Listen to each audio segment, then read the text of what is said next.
My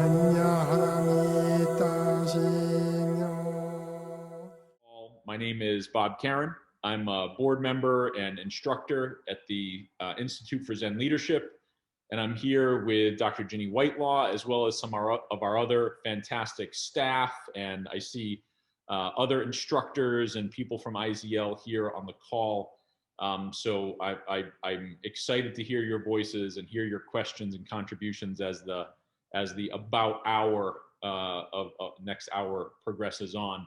This is kind of the second in a two-part webinar series where a couple of weeks ago we had the pleasure of Dr. Rollin McCraty, I think is his name, from the HeartMath Institute, and it was a really well-attended webinar.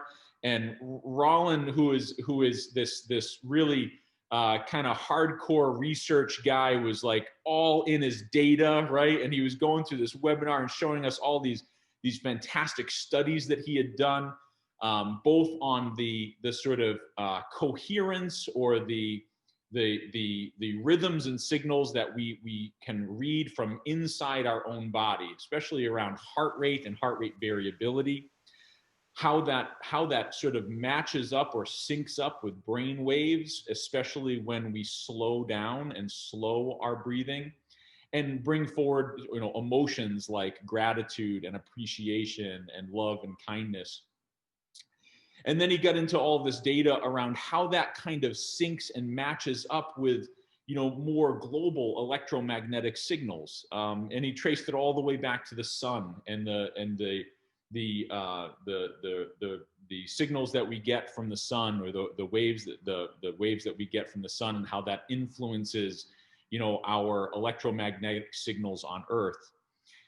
And he talked about how in syncing up both our own internal sense of coherence, or the sort of syncopation between our heart rate and our brain waves, how when that's in an optimal state, we actually match up to some of the frequencies that are put out at a global level through these electromagnetic signals that come through the Earth.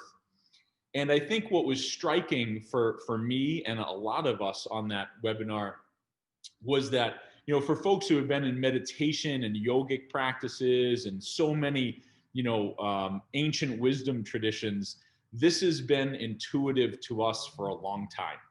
When you drop into that meditative state and you feel in sync and in connection with a larger whole, there's a feeling of coherence that you have with your environment, and yet the science is really just catching up to this. And it's exciting because the science validates and also expands the sort of messaging and relevance of that intuitive realization that many of us on this call have probably had through our meditation practices. And so when the science and the intuition, when the data and the ancient wisdom start kind of coming together, telling the same story, I think there's an opportunity there for expanded awareness, expanded practice, more people to get on board. And certainly Ginny's new book, Resonate, goes into this kind of data and this kind of connection in great depth. Some of the questions that were coming up in the webinar were, questions around how.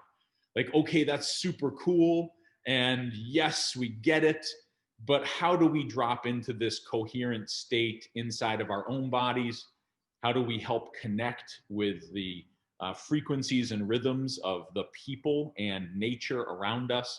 And so we felt like a second webinar was really needed to kind of go into some of those practices that are both within the book Resonate, as well as from our Zen tradition, and other practices that we integrate into our Institute for Zen Leadership, which span yoga and lots of other kinds of traditions as well. So that's the goal for today.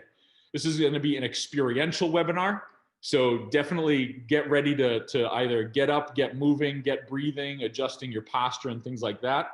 This is not just a sit and listen one. That was last week. Hopefully you did that.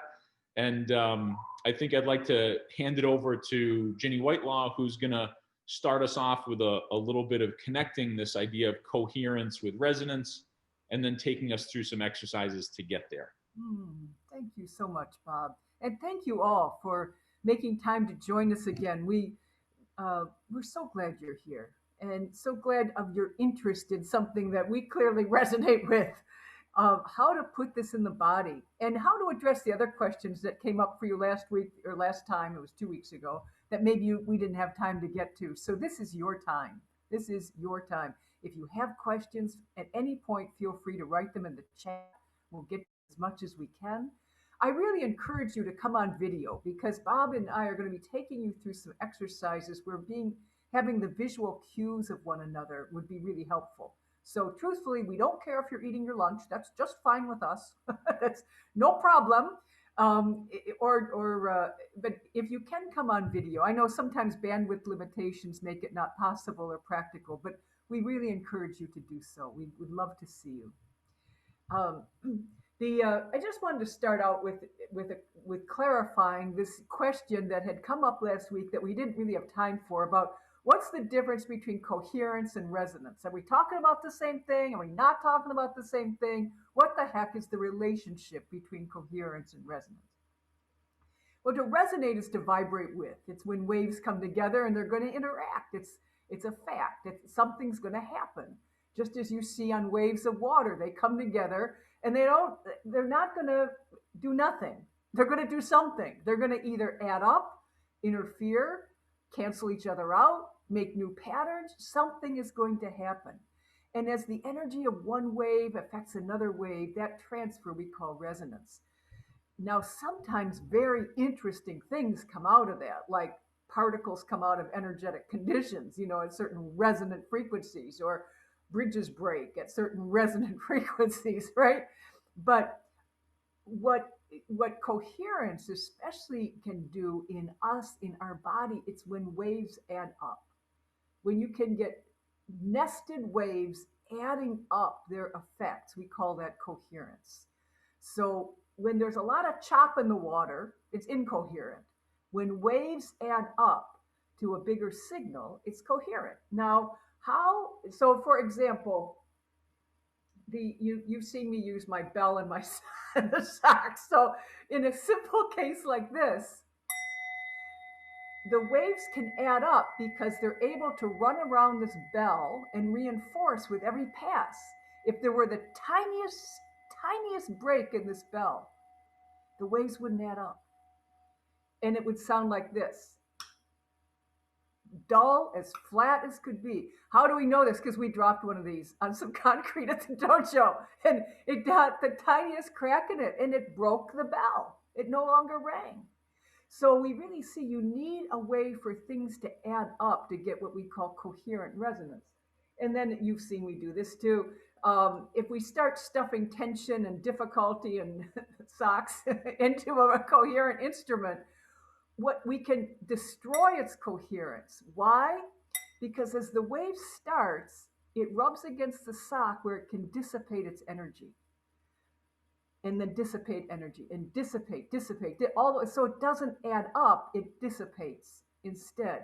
And the result of dissipated energy is the waveforms are kind of all over the place. It's like there's no natural form. So to get coherence, what we like to do is get waves that are either the same frequency that are in phase, then they're going to add up being in phase. If they're out of phase, they cancel out, right? But that's how noise canceling headphones work, by the way. But if they're in phase, they're going to add up to a bigger wave. Or we get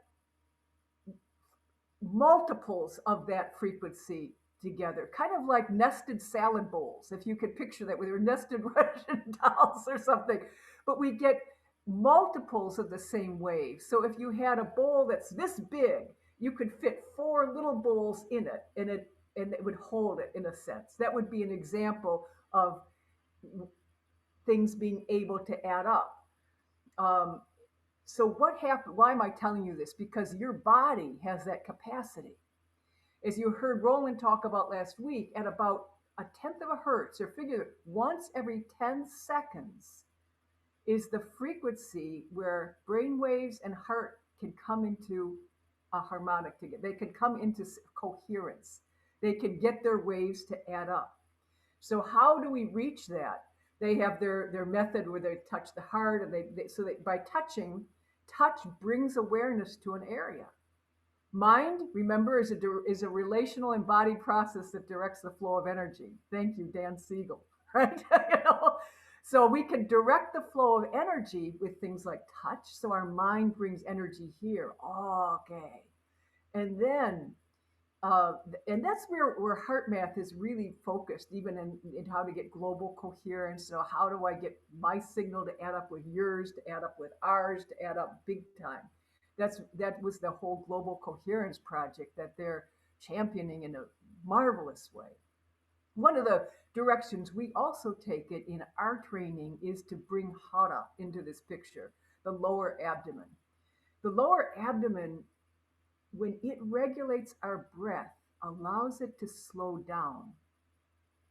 Most people are breathing about, not that fast, but about 10 or 11 times a minute. When we can get breath to slow down, we create a bigger container that hits a harmonic of this 1 hertz. So Tanoi Roshi used to encourage, try to get to 2 breaths a minute or 3 breaths a minute. So that would be every 20 seconds or every 30 seconds of breath with a really long exhale. So that the exhale's long, that's the relaxing part of the breath cycle. If it lasts for like 20, if you're breathing like 3 times a minute, it means every other time you're adding to the wave of heart-brain coherence. So you're creating a big salad bowl to hold 2 little bowls, in a way. It's probably not a really great metaphor, but do you understand what I'm saying?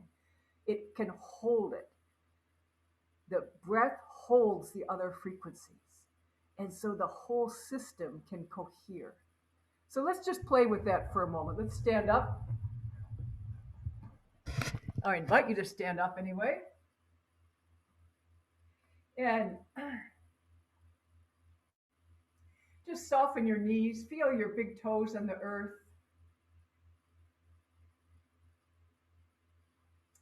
And eyes 180 degrees. So we're just going to relax the body. Shrug your shoulders a few times.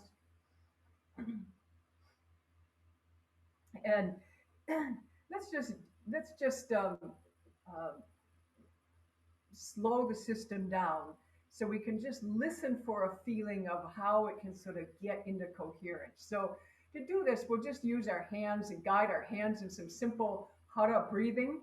So let your hands drift up to your solar plexus and then plug in your toes. By plugging your toes, I mean connect your toes into the earth. Let's just start with that for a moment.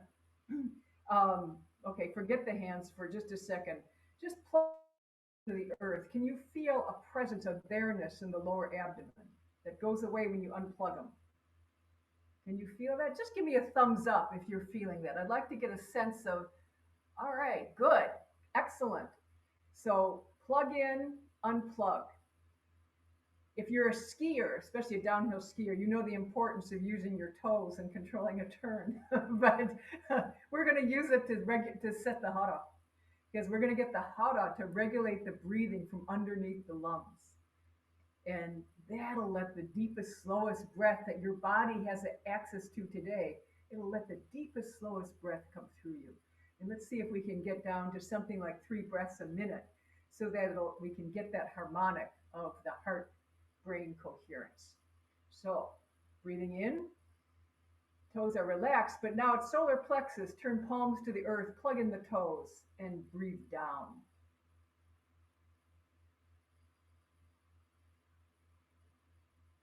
Beautiful. Unplug the toes, hands drift up. Plug in the toes.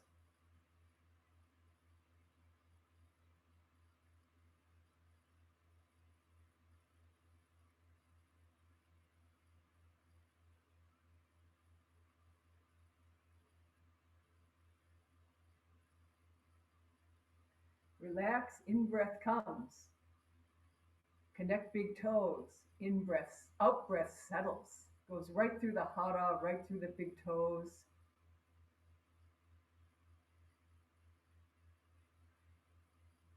Arms drift up, big toes connect.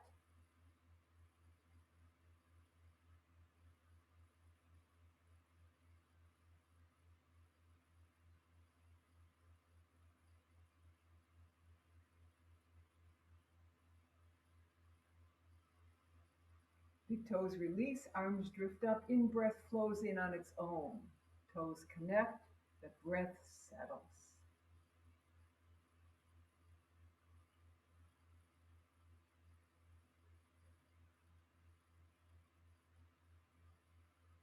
Arms drift up, connect.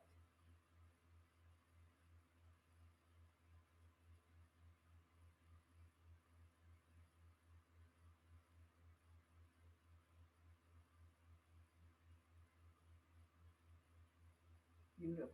Then just open your palms.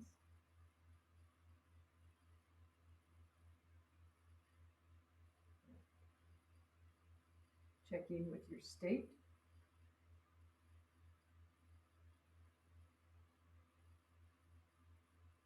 And just feel in your own condition whether it feels a little more coherent or choppy. Does it feel more settled down or riled up? Just notice that.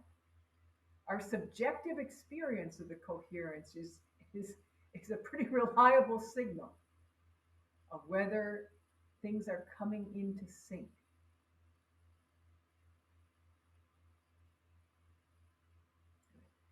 And come on back.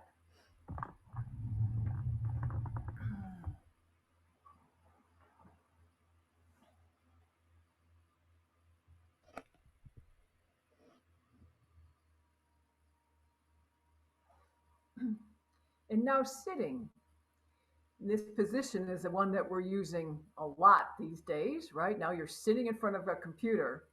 Let's see if we can find it here. So I'd like you to adjust your posture so that you're sitting as tall as you stand. So what would you have to do? I'm finding I have to put a little cushion under my hips. You still want the femur to angle downward just a little bit, so your knees are a little lower than your hip joint, and the spine can come long. Why is this posture so important? It lets the breath drop. So it lets the hara engage the same way as when standing. Good.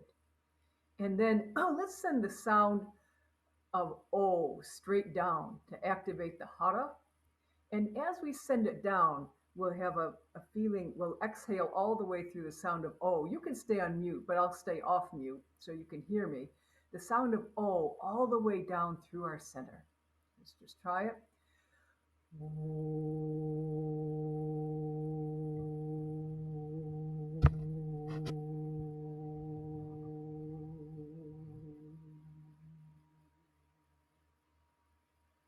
One more time.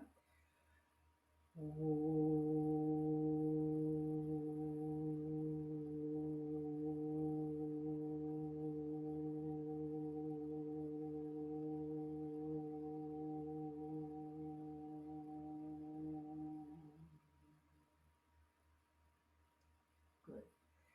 And then this for the heart area, let's open it with the sound of ah, ah.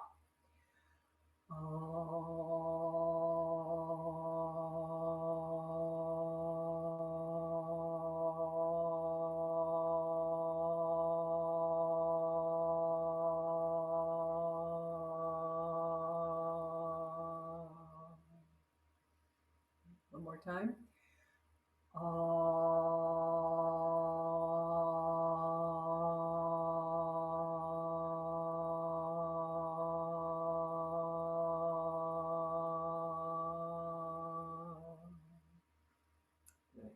And then let's send the sound of O-M, om, O-M, all the way down from the head, all the way into the earth. Om.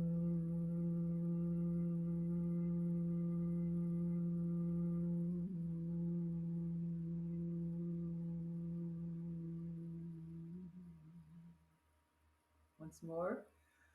Om.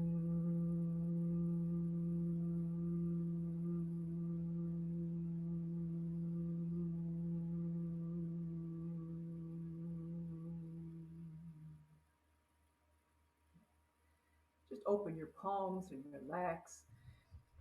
These simple gestures, what are we doing? We're using the vibration of sound. You can actually feel how your cheeks vibrate, like when you say, right? You can feel it. Yeah.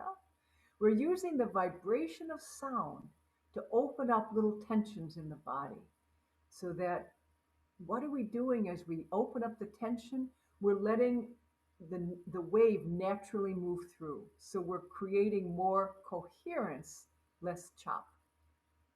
When there's tension, we interrupt the, if you will, the natural waveform. We interfere with the waveform. When there's relaxation, and again in Siegel's good, excellent terms, there's flow and harmony. So we're using vibration to create a little bit more flow and harmony.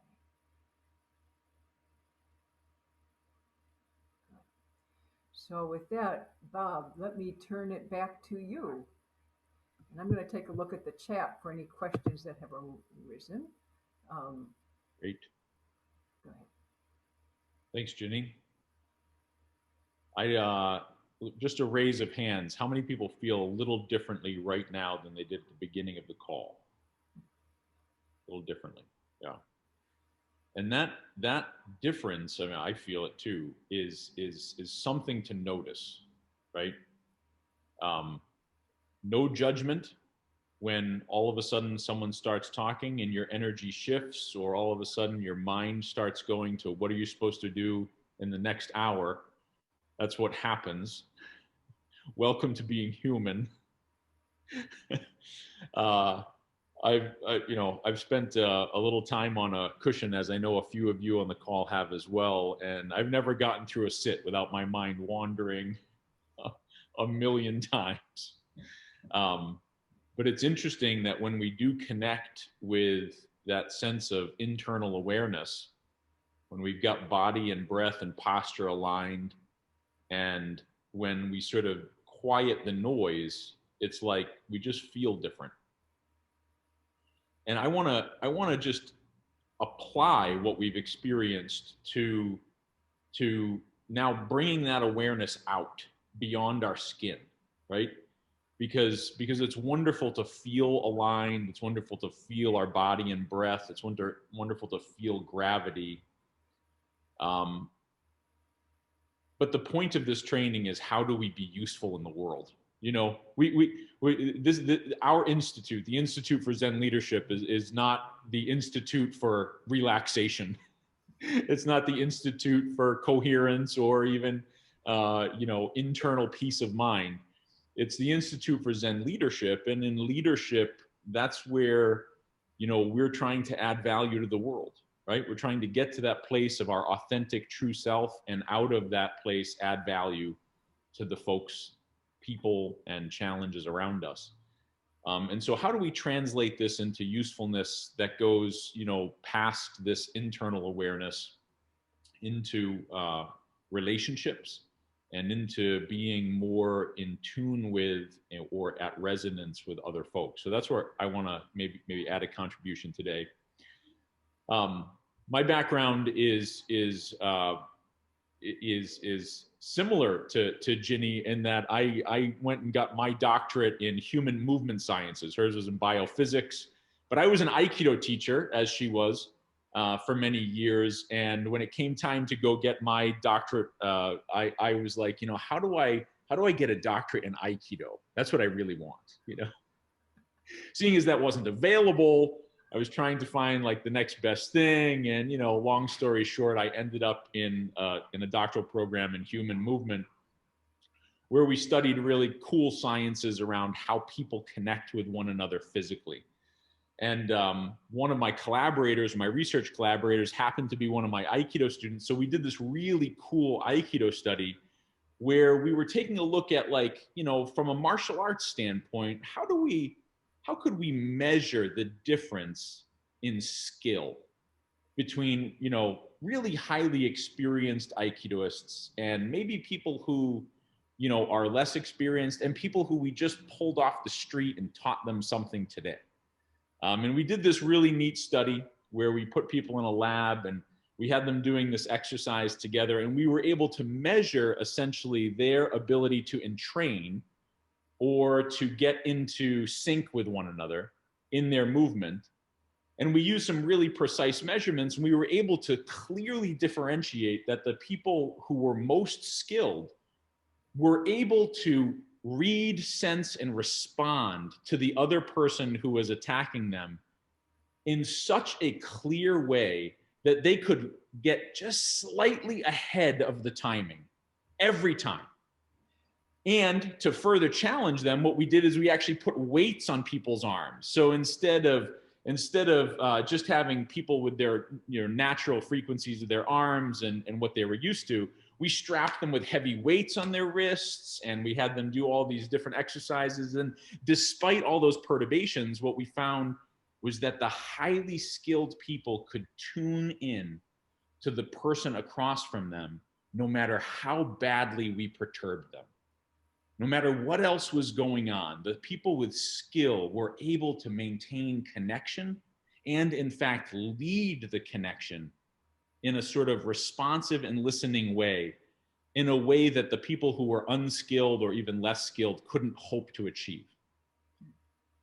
And that was subtle. It took really advanced measurement to see that scientifically.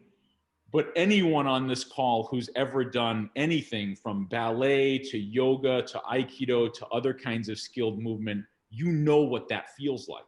You know what it feels like intuitively in your body. And you know that that difference may be subtle objectively, but it's profound in its outcome and how you're able to connect with and relate to people. So in Aikido, in my Aikido dojo anyway, we use meditation, Zen meditation in particular, to help people drop into that sense of awareness and connectedness. And then we reach outside of ourselves and connect with that person across from us and try to make that connection, instead of two people acting, more like one person acting, or one unit of action that happens together. So I want to try this out with you today. See if you can get this feeling as well. And I'm going to take you through a little bit of an exercise to start, and it's going to be a movement and breathing exercise. So again, if everybody stands up and back away from your computer just a little bit, I'm going to teach you a very simple movement. We're not going to do an Aikido technique to each other, but we're going to do an Aikido movement with each other. And this movement is called Shomanuchi Ikkyo-Undo. It's a very simple, what we call basic body movement, out of which a lot of things in Aikido sort of emerge. And I'll show you, it looks like this. I'm just going to face the side, but we have our hands down by our side like this in sort of soft fists. And what we do is we rock our body forward and then reach out our hands out in front of us as far as they'll go. And then we come back down with our hands down by our side. So our hands go out in an arc, extending out in front of our face, and then they gently come down by our side. We don't just move our arms here. I'm actually also using my legs and my hips, so I rock forward with my body.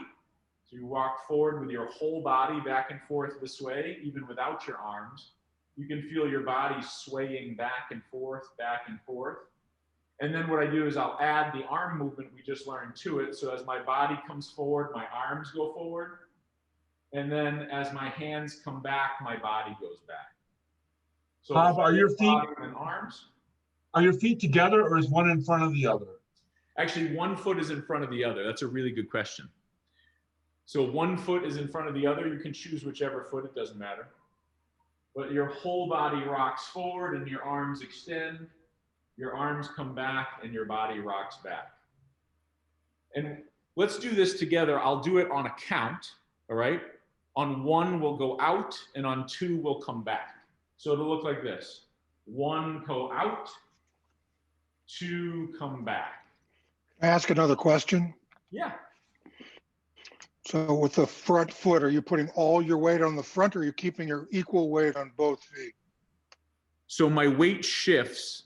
I won't say all of it. It'll probably be more like, 70-30, 70-30. Okay. So when I Thanks. rock forward, probably 70% of my weight goes to the front, 30% remains on the back. Maybe it's more like 60-40. Great question though. So 1 foot's forward, we're gonna rock forward 1 on the way out, 2 on the way back. 1, 2, 1, 2, 1, 2, 3, and 4. Just so you get the feeling, switch your feet so that 1 foot doesn't get tired. Use the other foot forward, all right? Other foot forward. And I'm gonna stay to the side again because I think that you can see it a little bit better with me and the side, but you can continue to face the screen. Again, we're gonna go 1 out, 2 back. Shift your whole body. 1 out, 2 back. 1, 2, 1, 2. 1, 2, 3, and 4. Excellent. All right. Now, the next layer is breathing, because movement and breathing have to be coordinated. So in this exercise for today, what we're going to do is we're going to exhale on the way out, and we're going to inhale on the way back. All right? So when we go out, it's a breathe out. When we come back, it's settle in and breathe in. Practice that on your own for just a moment. Same movement, but now coordinate your exhale and your inhale. Exhale on the way out. Inhale on the way back.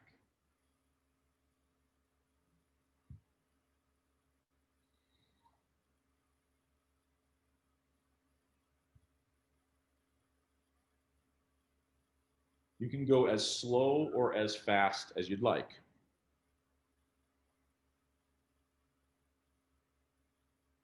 Try to feel into your hara, that place that Ginny was asking us to breathe into, so we relax our belly.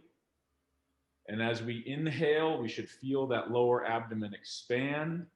And as we exhale, just ever so slightly, a little pressure builds in that lower abdomen. So we feel strong. A quick question. Can I ask a quick question? Is your heel just down flat on the back one? Is it flat? Right. My back heel is flat. Okay, great. Thanks. Great question. That's right. Keep both feet grounded as you do this. All right. All right. So last pointer on this movement, so that we get it right, is the feeling that we have in our arms is a feeling of weight underside. All right. Weight underside means that we feel heavy on the bottom, light on the top. If you're breathing from your hara, this will naturally happen. All right. If you're breathing from your hara, this will naturally happen. So instead of the energy coming up as your hands go out, think that the energy is actually going down into the ground and out in front of you. All right. So this is a feeling of groundedness. Out and down, back and down.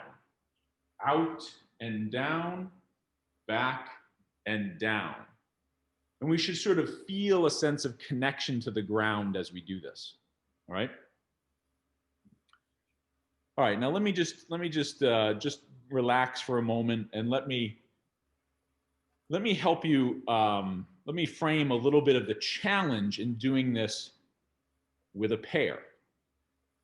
Now, your body has a certain length to it, a certain size, a certain anthropometric kind of qualities. And just like your heart rate, or just like your brain waves, and just like the earth in and of itself, there are natural frequencies for your movement. Now, in movement science, a lot of times we think about natural frequencies having to do with pendula, right? Like your arms are pendulum and your legs are a pendulum. So if you just swing your arms back and forth at a rate that's comfortable, and try to swing them back, not in terms of back and forth, not in terms of how you want them to swing, but how they want to swing. Like, how do your arms want to swing? Eventually, if you did this long enough, you would get to what we call the natural frequency of your arm swing. And by the way, this is how you walk. So you have a particular speed at which you prefer to walk. And I can actually calculate that based on the length of your leg and the weight of your leg. The length and mass of your leg determines your natural frequency. The bigger your legs, the longer and the heavier, the slower the frequency that you want to move. The smaller and the lighter, the faster you want to move. This is like me trying to walk through Washington, D.C. with Ginny, which I have done. Ginny's legs are shorter and lighter than mine, and she walks at a speed that's about twice as fast as I do. Now, the reality is that when we're trying to connect with people, the problem is that we like to hang out in our natural frequency, right? Like Bob wants to hang out in Bob's comfort zone. And Bob's comfortable frequency is kind of big and slow and loud and things like that, you know? But if I'm trying to connect with Ginny, Ginny's frequency is maybe a little bit quicker and a little bit softer, you know? And so she's gonna walk through DC really quick, and I'm gonna be like, hey, I really just wanted to take a look at this flower over here, you know, and look at this building. But that doesn't help us to connect. And so what naturally happens with any two connected pendula that have different weights and lengths is there's a negotiation process that happens there.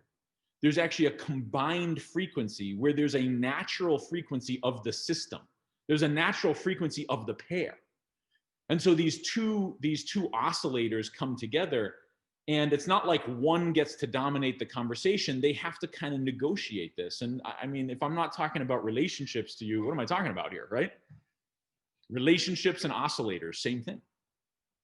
How do we get in tune with one another? Well, we have to give up a little bit of our natural frequency and become the other oscillator, become the other person, become the other frequency. And so what I'm going to do is I'm going to challenge you all right now to a little bit of an exercise. Bill, who is our excellent DJ of webinars, he's the DJ of webinars here at IZL, is going to send us into paired groups. And the challenge is that I want you to do that Aikido movement, that Shomunuchi Ikkyo-endo, with one another, with your pair, looking at the screen. And we can do it as a group to practice, but then we'll go into, you know, kind of our paired groupings in a moment. And your job is to entrain with that person in front of you so that you are in complete harmony with them, doing the movement and the breathing, so that you are acting like you're almost looking at a mirror on the screen. What I would encourage you to do is make the other person really large in your window and you very small, right? So put it on speaker view so that the person across from you is the person who is super large, or pin their video. So make them really large so that you can connect with them, and then just move so that you're doing this Shomunuchi Ikkyo-endo in perfect unison with them. One person isn't leading, the other person isn't following. You're both leading and following at the same time. And your job is to connect body and breath together.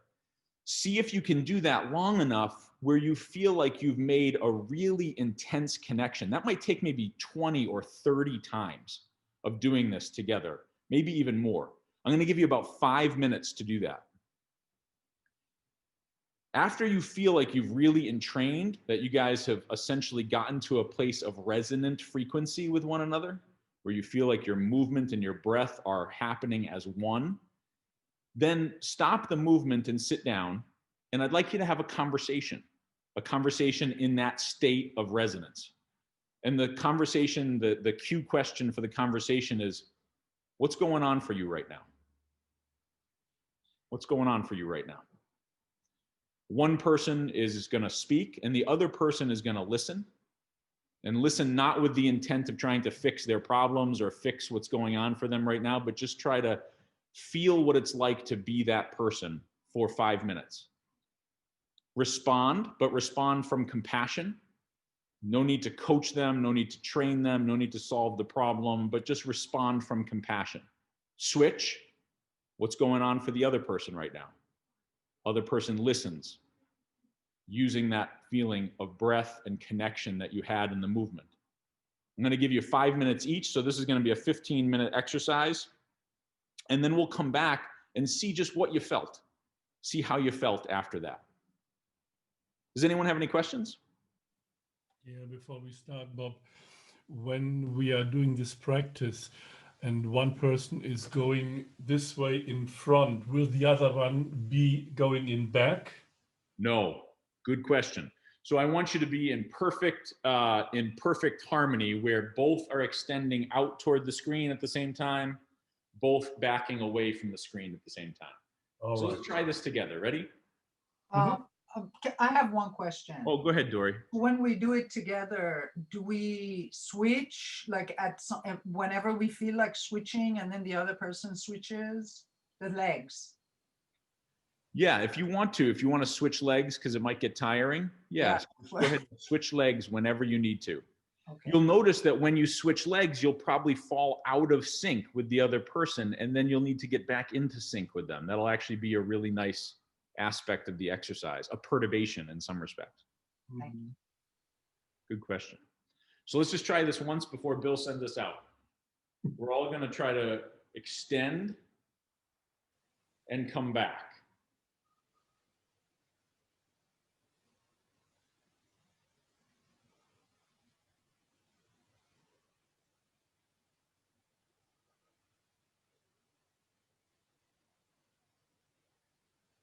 Good. Remember to exhale as you extend. Inhale as you come back. Okay? It'll be easier to do it with just two.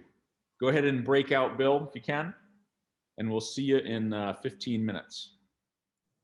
Looks like everybody's matriculating back. Everybody's back. We all cleared out, Bill? Yeah? All right. So I just have a general question and anyone can add to it. What did you notice? What did you notice in terms of the quality of your conversation after you went through the movement? Was there anything different about how you were able to listen or the responses that came out when you responded? Was there anything different in terms of what was going on for you and your answer out of that state of maybe more connectedness with that other person? What changed?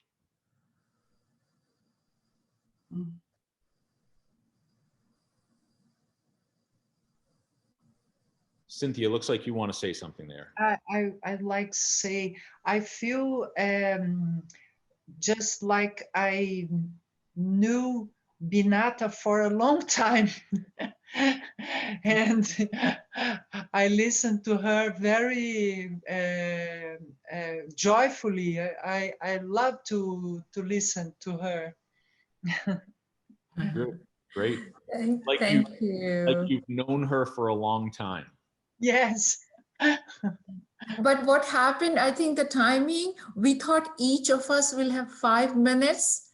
So I ended up talking more because I went first, and then we didn't, at about 1 minute left, I said, what do we do? I said, no, you still have 1 more minute. But she got to speak very little. Oh, okay. I'm sorry about that. Oh, fine. That was a great observation though, Cynthia. I've known you for a long time. And, you know, I think that that's almost an enlightened statement to me, you know, because as I connect with each and every one of you and each and every human being out there, what I'm really doing is connecting with who I am and my own true nature. So it's great to notice that. Who else noticed something? Had a similar experience, I think, to Cynthia. Only mine didn't sort of organize as I've known. Wolfgang was my partner for a long time, but it's like there's so much ease in getting to know him. There's nothing in the way of speaking to him, of listening to him, of being with him. Right. After finding that joining synchrony together. Great, Paul. Yeah, there is an ease, right? This side. Go ahead, Wolfgang. Go ahead. Well, I can acknowledge that. The very same on this side. There was an abundance of ease, of easiness, and of kind of lightweight. There was no must and no, this is what we're going to have to do or something like that. So thank you for sharing. Great. You know, oftentimes when we're listening to people, we listen with this intention of our agenda, like something that we want to accomplish, right? Sorry about the sirens. We listen with this like we have sort of an objective to the conversation. And there's a certain quality of listening that comes from not having an objective. That's just from trying to connect and trying to see through the other person's eyes. And how does movement and breathing influence both our internal state of being, but also our connectedness between each other? Is just, it's an open, you know, it's an open conversation. It's a point of exploration that I would encourage you to continue to further. Oftentimes in our Zen Leader coaching and things like that, we'll actually do a couple of breaths with our coaching client at the beginning of the session and just get in sync with each other's breathing and then start to engage in the conversation. You know, oftentimes we're running into these Zoom calls with our kids in the other room and bills to pay and dishes to do and work obligations. And it's like, you know, we're coming in hot, to these conversations. So how can we pause, slow down, enter coherence internally, sync up with the other person across from us, and then go from there? Probably change the quality of the conversation. Yeah. That was very insightful. In fact, I was just going to ask that question. How do you use this in practice or in real life? So you read my mind. You answered it before I asked. Yeah. You know, and I would say if you're not having a one-on-one conversation, but maybe you're showing up to a meeting, you know, I was talking with one of the participants earlier, Tivo, about this idea that, you know, just take 5 to 10 exhalations before you enter into that meeting. If it's I'm entering my house or re-entering my common house space after working remotely, you know, all day, take 5 to 10 exhales and get yourself into that coherent state before you have to re-enter the room and engage with your spouse or your kids or your family members or your friends or whatever. And I think that what will happen is how you respond, how you speak, how you listen will change. And you'll be more aware of the external energy around you and more aware of what's going on around you. So that's sort of how to use it in practicality. I also want to respect your time, and it's 2:03. So I'd like to kick off in about 2 minutes. If you don't mind, I'd just like to mention to you that the Institute for Zen Leadership has a lot going on these days. And if you're on our email list, you'll probably get some of these, but if not, get on our email list. We have a Zen Leader 1 program that's starting up March 4th through the 7th, I think. And if you haven't gone through our Zen Leader 1 program, that's a weekend intensive where we dive into these and other practices to, you know, really accelerate the impact you're able to make in the world. We also have an online course that you can now register for called Resonate, and it's with a partner called Interplicity.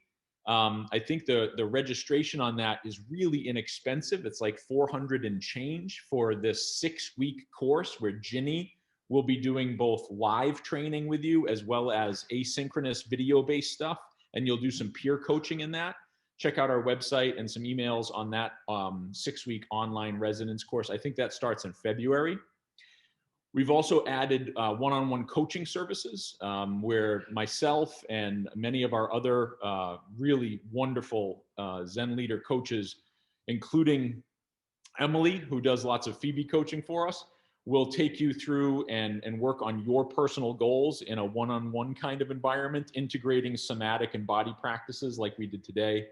And by the way, if none of that interests you and you'd just like to become a supporter of the Institute for Zen Leadership, we have our fundraising campaign going on now to the end of the year. And I actually see some people who have already donated to that on the screen. So thank you so much. And you can go on our website to and click on donate and put in a little bit of a donation so we can continue to do these kinds of free and available webinars and things like that and expand our services out into the world. So I want to thank you guys for showing up today. And if you have any questions, you can email me at bob@zenleader.global. I will put that in the chat. Akahanya harami